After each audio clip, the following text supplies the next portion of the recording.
Welcome to Outlaw Woodworking.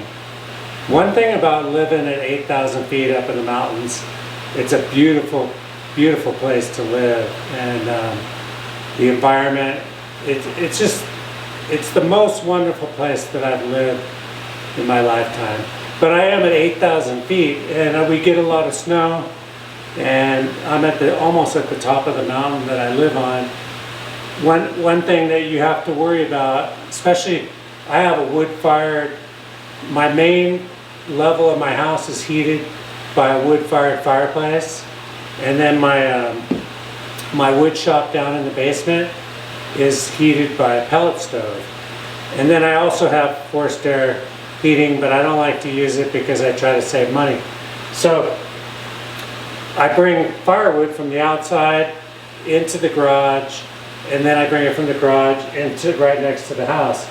And for the longest time, I would just pile it on the tile floor here and then feed the fireplace.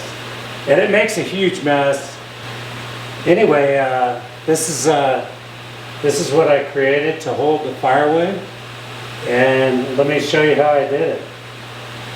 The first thing I do is bring in a bunch of scrap siding. And this stuff is, it's got screw holes in it, it's warped, it's a mess. And I set my stop block to 37 inches and I just start chopping as much as I can. I want to make something that's about a foot wide by 12 by 36, and I want to have it about 2 inches thick. So I need quite a few pieces.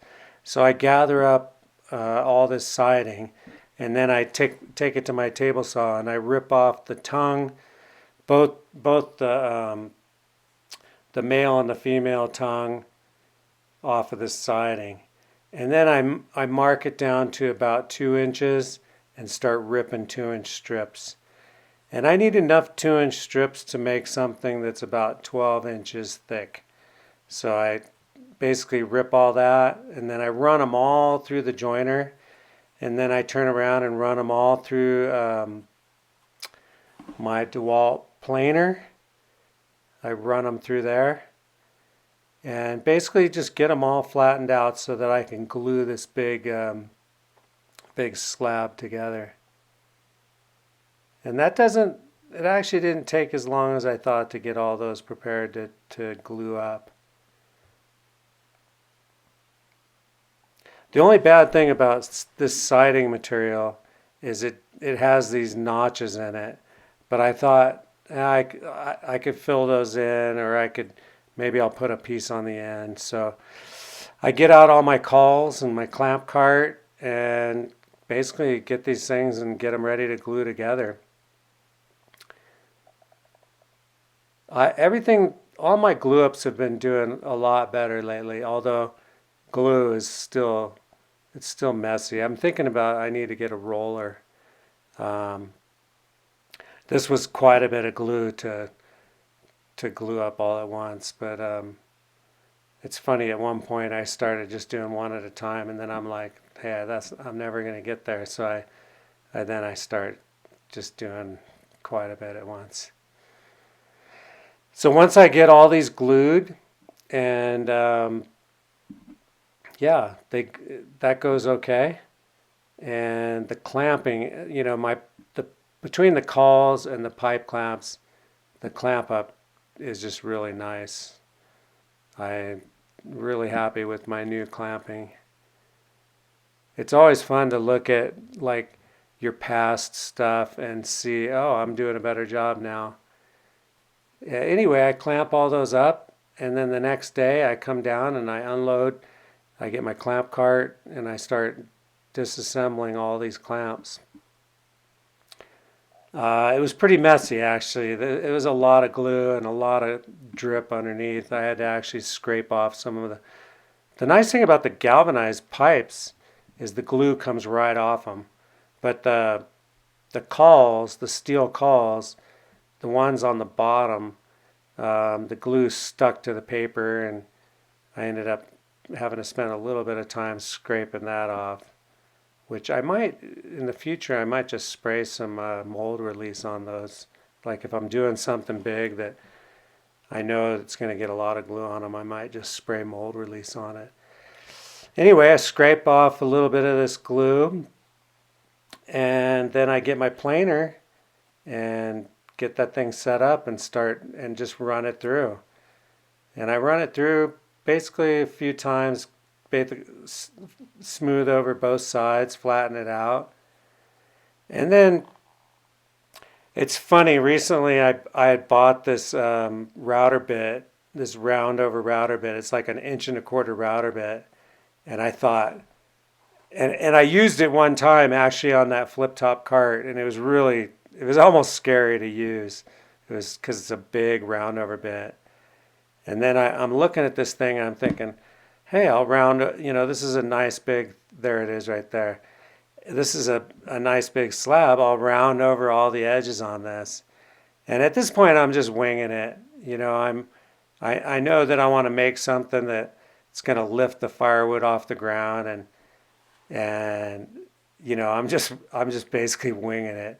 So I decide to use this big roundover bit. It's just crazy how big this thing is, and it just rips material. But anyway, I round over all the sides of this slab that I made. And this is basically what's going to hold the firewood next to the fireplace, hold it off the ground. I then sand all the marks from the router, get that all cleaned up. And then I'm thinking to myself, okay, I need some legs for this thing. And I don't want it to sit real high off the ground because basically it's just for firewood. So I cut some 12-inch pieces of this 6x6 that I had. And basically the idea I had was to take and bandsaw some little feet out of these things. So you can see right here, I'm looking at this thing and I just kind of carve out a little shape that's like a little foot, and cut this on the bandsaw. It was a little big for a 1/2-inch blade to make these little turns, but it did work. I basically cut 2 of these just like this on the bandsaw. Then I get my sander out. I clean off I start sanding it with the rigid orbital sander, and then I think, hey, wait a minute, I have a brand new rigid oscillating sander, so I quickly switch to that and start sanding these up. And of course that did a lot nicer job on this orbital sander. Been very happy with that. I then take it over and I get a small round over bit. This is like a 3/4 inch round over bit. And I round over all the edges of these 2 feet.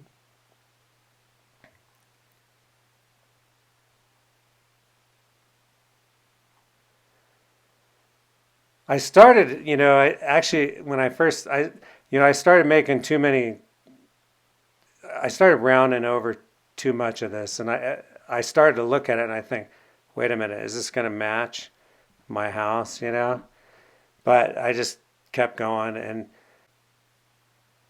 basically I recess, and then I used a single lag screw in each foot with glue.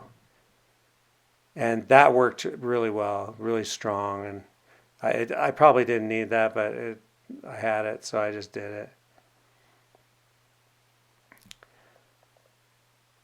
So right here, I just glue it and screw it together.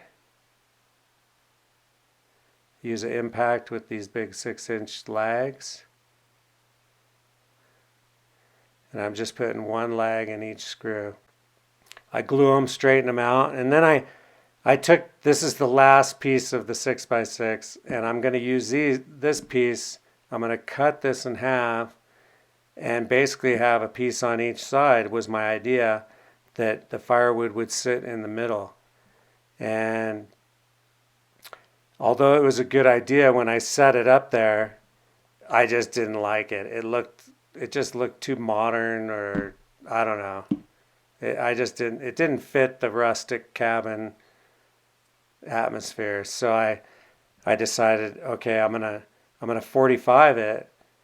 So I 45 the bottom of it, and then I routed it, and then that changed the look of it, and some turkeys and some deer went by right there. So now I'm going to have these two wings on it at a 45, and actually it'll hold more firewood that way.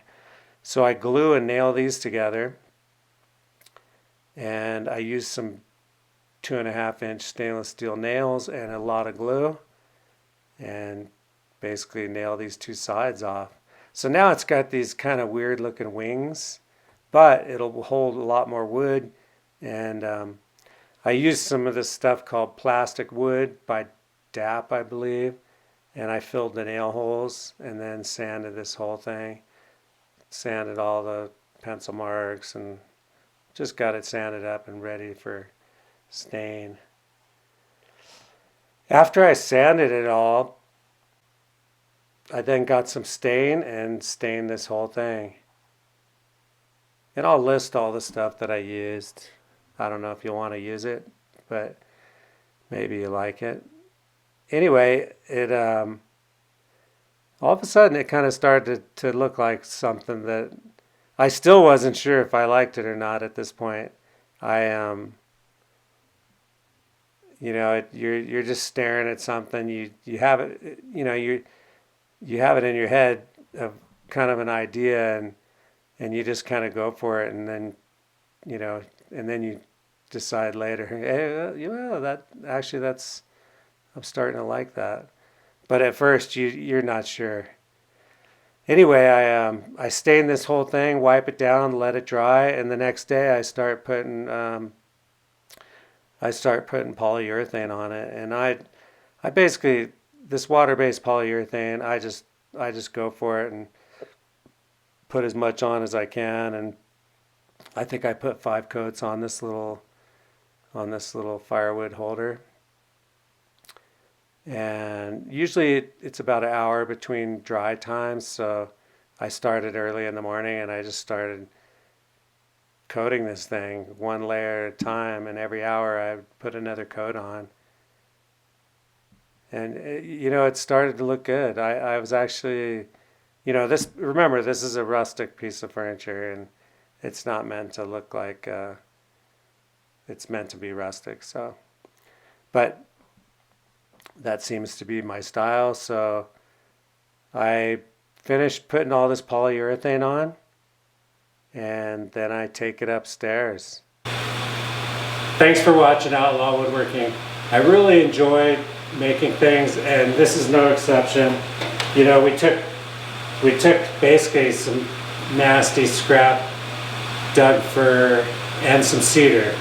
The main platform is made out of scrap cedar that I had from some siding, and then the legs and the two sides are made from basically my last piece of 4x4 or 6x6 that I had from some furniture that I made previously, and anyway, yeah, it was fun to make, and thank you very much for watching, and please subscribe, hit the bell, like the video, and I will see you next time. Later.